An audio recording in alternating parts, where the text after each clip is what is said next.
savez pas que chaque président sur la terre a toujours quelqu'un à côté de lui qui lui dit la température du peuple, bien du peuple? Vous savez pas ça? C'est lui qui est à côté de Fachi là. Ne dit jamais à Fachi que le peuple n'est pas content. Est-ce que vous avez fait le sondage? Vous avez fait le sondage sur le gouvernement qui est sorti? Ou bien vous voulez seulement nous montrer que Bino Bolingi Tshisekedi Kolega Bisso? Vous êtes des démons, vous êtes sataniques, satanaboliques que vous êtes. Vous n'aimez pas Tshisekedi. Simple procédure pour rester après 2028. Prenez ça et allez utiliser ça, ça va vous aider. Simple stratégie. Satisfais ton peuple, fais ce que tu as promis de faire. Ça sera facile de changer la constitution et le peuple sera derrière toi. Tu la changes, tu restes après 2028. C'est très simple, non? Pourquoi vous voulez que Fachi puisse être seulement comme Kabila? Parce que Kabila c'est un usurpateur, un étranger, un double ou triple agent. Pourquoi vous voulez que Fachi suive la même logique que Kabila? Kabila vient, il fait un glissement. Un glissement n'est pas une bonne chose. Vous voulez que Fachi fasse un glissement pour qu'il reste après 2028? Dans tout Nebino. Qu'est-ce qu'il faut faire pour éviter les glissements? Voilà comment on raisonne. Qu'est-ce qu'il faut faire pour changer la constitution? Donnons au peuple ce qu'il veut. C'est la voie la plus facile. Si vous voulez que Fachi reste après 2028, écoutez-moi calmement. Il ne faut pas venir nous raconter des bobards, des stupidités inutiles. Ah, Kalangé, quand même les respects. Quel respect? Les respects d'être flatteur, c'est ça les respects. C'est comme ça qu'on vous a éduqué chez vous. Chez vous, on vous a dit que quand tu es flatteur, tu es respectueux. C'est ça qu'on vous a dit chez vous. Donc, Fachi fait ce que le peuple veut. Il réalise ce qu'il a promis. Nous avons tous tendance à lui dire, maintenant, change cette constitution-là. Et le peuple, c'est le peuple qui est le souverain primaire. C'est le peuple qui peut dire que non, change. Quand Fachi ira changer, aucune personne n'ira dans la rue. Il contrôlera la rue. Et personne n'ira dans la rue pour dire que nous ne voulons pas qu'il change. Mais si le peuple est mécontent, donc vous voulez que Fachi fasse comme Hippolyte Kanambe, quand le peuple est mécontent, lui va forcer pour aller changer. Et qui va venir pour défendre quand il ira changer? C'est encore moi, c'est pas toi. Toi, tu es un flatteur.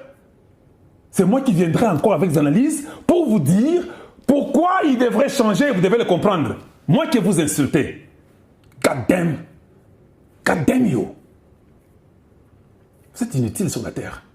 Vous ne savez même pas réfléchir des simples histoires. Vous voulez qu'on puisse toujours aller dans les mêmes conditions bidons. Les mêmes conditions qui vont discréditer Tshisekedi. Parce que s'il veut changer la constitution, et que les gens sont dans la rue et refusent, tous les blancs qui ne nous aiment pas vont profiter de rien pour dire non, ne change pas. Ou si tu veux changer, alors faites le dialogue. Nous serons obligés de faire le dialogue. Donc Tshisekedi n'aura pas tout ce pouvoir qu'il a parce qu'il doit maintenant faire le dialogue. N'est-ce pas ce que nous, l'IDPS, nous avions fait à Mobutu? N'est-ce pas ce que nous avons fait à Kabila? Vous voulez qu'on fasse ça à Fachi? Flatteur que vous êtes, ignorant que vous êtes, ignorant de votre état. Et vous avez même le courage de faire les émissions, venir dire n'importe quelle stupidité. Malade que vous êtes. Il faut aller vous faire soigner. Hein.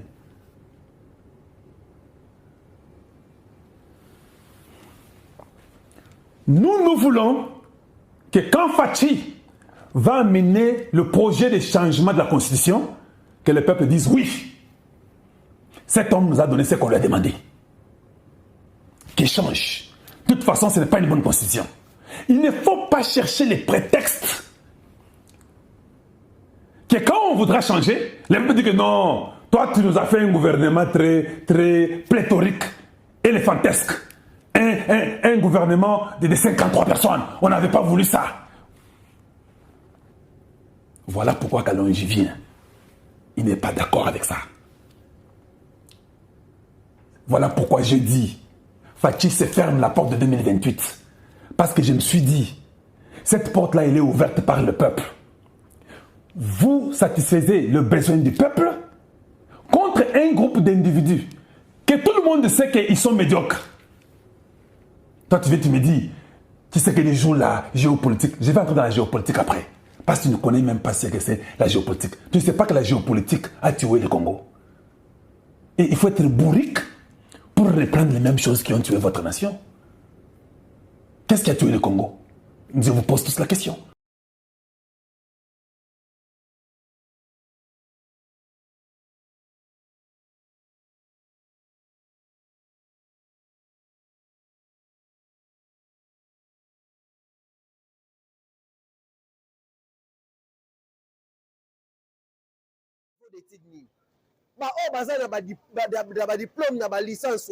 Ce sont des voleurs, des détourneurs. Baleka awa na ni à 100 jours awa. Bangomo ba mi fundi balobi que non, vol intelligent. Vol intelligent par qui? Par des éminents professeurs. Toyebi yango malamu. Botika kokobimisa bakanda na biso etika kobima. Bitumba oyo Coutinho Fernando asala. Ti lelo ba rendre nenga komi wana inapte. Tata ananya wasala bitumba wana. Na 2006, aïssa biso sauvons le Congo. A monaka déjà que ba Rwandais baza ko infiltrer mboka na biso. Alors bi sauvons le Congo.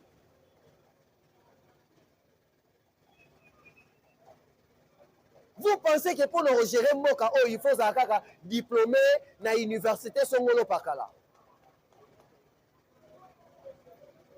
Bato ba créa mouton a sala avion, a inventa avion.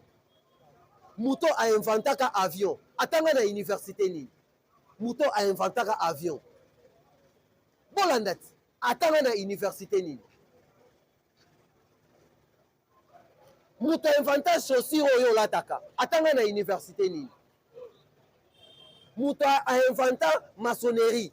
Attends na université ni. Lelo bozo tonga. Mouton sala téléphone otozo solola. Attends na université ni. Moutasala appareil à photo, attendant à l'université. Vous pensez que pour gérer ces pays, il faut être qu'on a un titre académique, qu'on a tel ou tel. Non, il faut qu'on ait la volonté. Et là, quand on n'était pas politicien, ils ont volonté de servir. Et le président de la République, quand on a poste ministériel, va gérer. Il va travailler avec tous les Congolais. Vous pensez que vous êtes plus meilleur que le président nommé?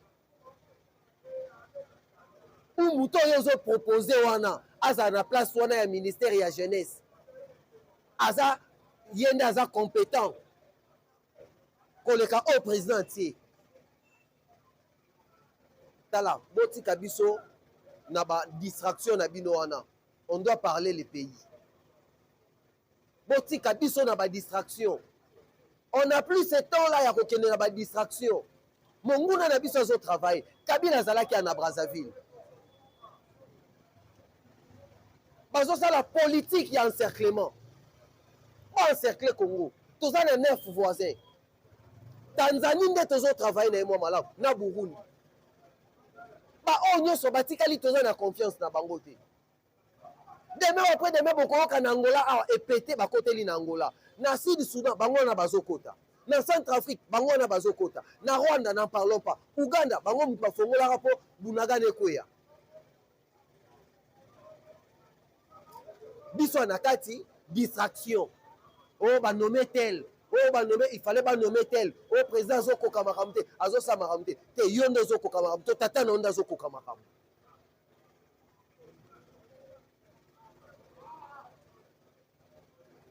Chers Congolais, le pays nous appartient. Nalobara likamboyo, soki lelo to perdre ekolo oyo, tozana ekolo mususu to okendete. Nous devons protéger ces pays. Lelo grâce à président Tshisekedi, tu as découvert Banguna et Ekolo Nabiso. Qui pouvait penser que un cardinal y a République démocratique du Congo, a quoi participer à la réunion, na bato baza ko déstabiliser Mboka. Bato baza ko violer baza ko boma. Cardinal a participé à la réunion na Bango. Baza pour ça ba kabola Mboka to ke na fédéralisme. Depuis l'époque, il y a Emery Patrice Lumumba. Baluka fédéralisme na mboka o. Alors le Congo restera un et indivisible. Lelo basali ba réunion pour ba kabole kolo na biso. To kota na fédéralisme. Vous pensez que proposition des années eza que parti oriental wana. O ba président nyos africain na ba président européen babande kozwa ba minéraux etikala na compte na bango biso pe totikala mopanzi oyo.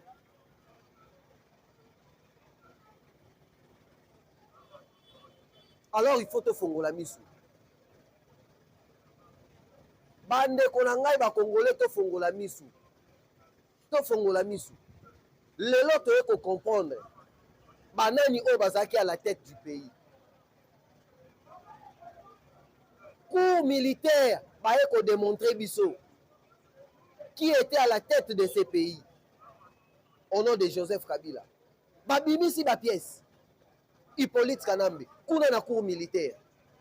Bazui ba document, o bande ko signé Libanda na Uganda a signé na kombo ya Hippolyte Kanambe. Ba réunion secrète o ya bande ko kota na Uganda par-ci par-là. Il y avait un projet macabre pour ces pays. Ngano tozeka na kati ya distraction. Bango ba infiltrer na ba institution, ba infiltrer na kati armée. Lelo ba komi coagir. Et c'est un problème. Ceux qui toquent dans la carte division, c'est un problème. Nous allons perdre ces pays. Le président de la République a yebi ba collaborateur na malamu. Qui suis-je moi? Qui suis-je pour na ko condamner? Yo kutu na ndaku na yo. Ozakana ba kuluna. Ozana ba kuluna na ndaku na yo. Tango botaki est-ce que oponaki bana obaza ba kuluna? C'est qu'on a para irresponsable, on est incapable de éduquer bana na onyoso parce qu'on a bakulu na ndako.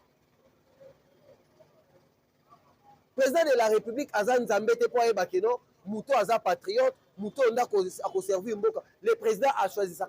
Tous les Congolais ont droit de travailler pour ce pays.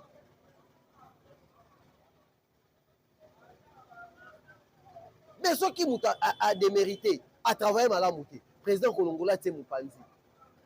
Il faut là et bangaka tel et bangaka tel baba kambona yango ndezo boma mboka na biso bomoni même équipe nationale na biso lelo Léopard ya Sébastien de Sabre soki eza kokende pourquoi parce que ba commission ezate ba bomba kelo kwana pourquoi to bande kokende même pas coupe du monde ezalaki soki match ezobeta mutu atindi joueur na ya commission pour aller à pourcentage atindi e wana ndenge lelo komi na ba ministère likambo pas politique et le kwana président aza ko boma yango muke parce que soki botuni grâce Emi Koutino a outine na parti politique mon côté nde problème yango wana e bongaka uta na IDPS e bongaka uta na UNC e bongaka uta na ni po balobaki aza capable ya ko travailler c'est ça.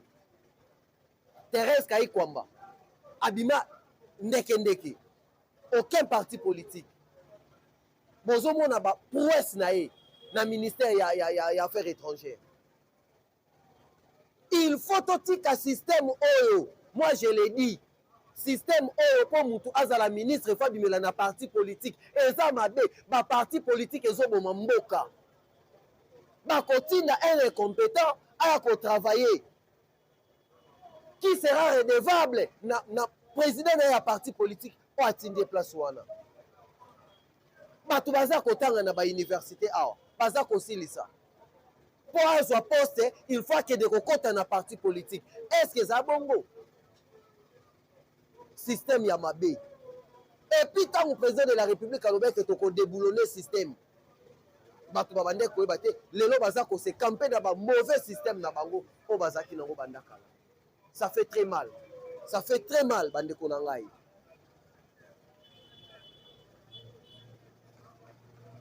Naza ko alerter loko moko. Na Lualaba bauti kokanga 400 personnes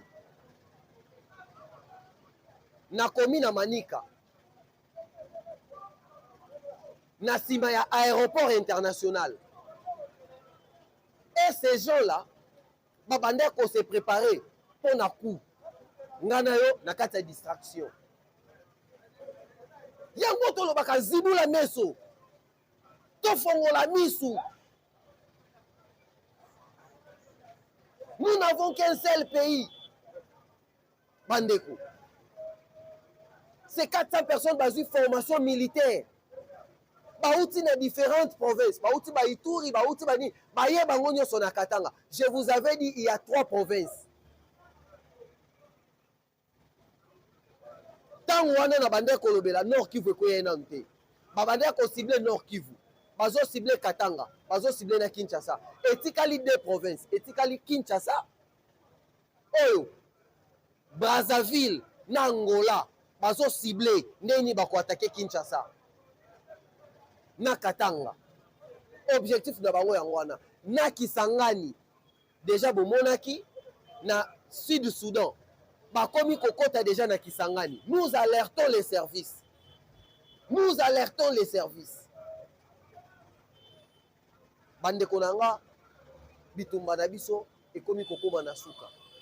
Tango bitumbe koma na suka, nde bitumbe koma makasi. Tango bitumbe pousa na vers la fin, nde ekoma makasi. Boye bayango. Tolandi na maimatali dili ya République démocratique du Congo na États-Unis.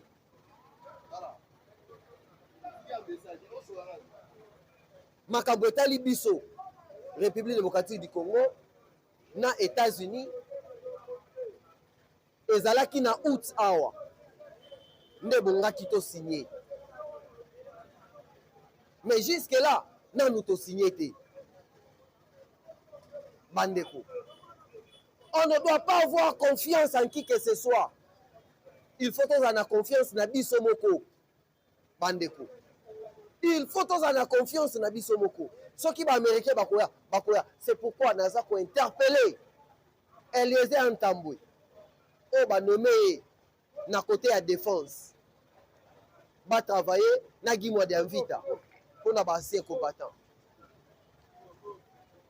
Naza ko interpeller babenga kay mwana kolo lopango parce que patriotisme na ezali su ya ko démontrer te. Awa bokei wana batu wana toza ko solola na bango. Vous devez équiper aussi nos militaires. Na kati ya armée na biso, au-delà ya trahison, détournement ya ba mbongo na ba ration ya ba wazalendo. Tozo lobelelo ko wana. Batu wana bazaka na kati ya Kinshasa. Ba o bazo sa ba détournement wana. Bazaka na kati ya Kinshasa. Mbongo na biloko batindeli ba wazalendo, bango ba détourner pour ba décourager ba jeunes patriotes wana. Mokonza mboka fongola misu. Papa Fachi fongola misu. Biso ba Congolais tolobi tokotika ote lisu likolo ya lisu. Nazongeli likambu ya distraction. Bandeko, c'est pour la toute première fois. Pour la toute première fois. Bandeko. Dans notre pays, la République démocratique du Congo. Tomonaka awa na ba année passée. Bana basilisi examen d'état. Mais publication yekobima na septembre déjà année académique déjà banda. Bana misusu bazoye bate azwaki to azwaki te. Lelo innovation salami na ministère y enseignement. 3 centres de correction na Katanga na Kinshasa pe na Bandundu. Eza ba prouesse oyo ministre Raissa Malou basali na inspecteur général inspecteur Kimbonza Iber. Inspecteur Kimbonza Iber tokuta a expliqué makambo ndenge ezali. Ba machine o bazui bato bazokosa o beti code ebimisi ya école mususu luvunu lokuta eza complot parce que mbongo nanu o babande kosenga ba finaliste ba exagéraki te ezaki exorbitant te ndenge ba inspecteur général mususu o baleka babande ko exagérer na mbongo oya ya droit de participation à examen d'état.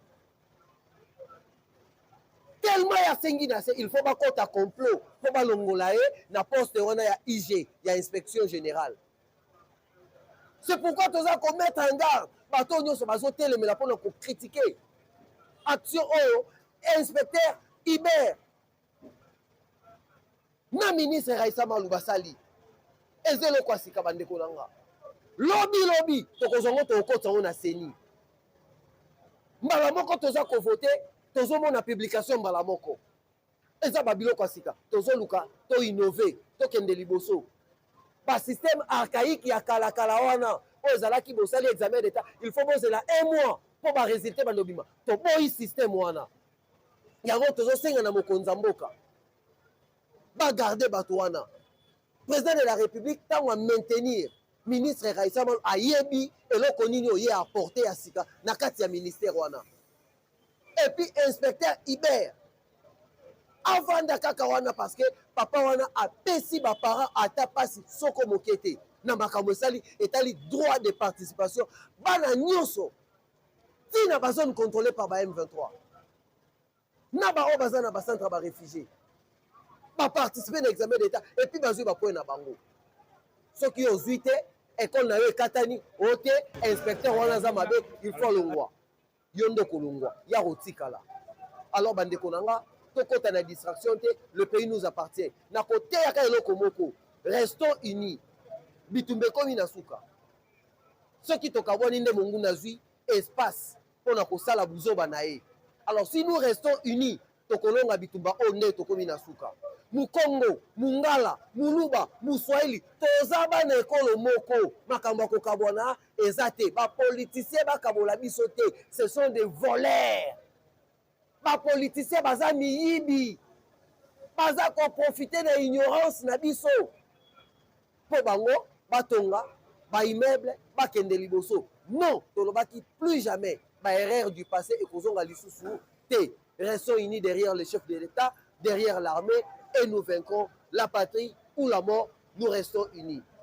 Numéro dans la téléphone est plus 243 85 134 00 87 085 134 00 87. Les patriotes Job, j'ai dit et je vous remercie. Tokute na mikolo zoya na ba chaîne.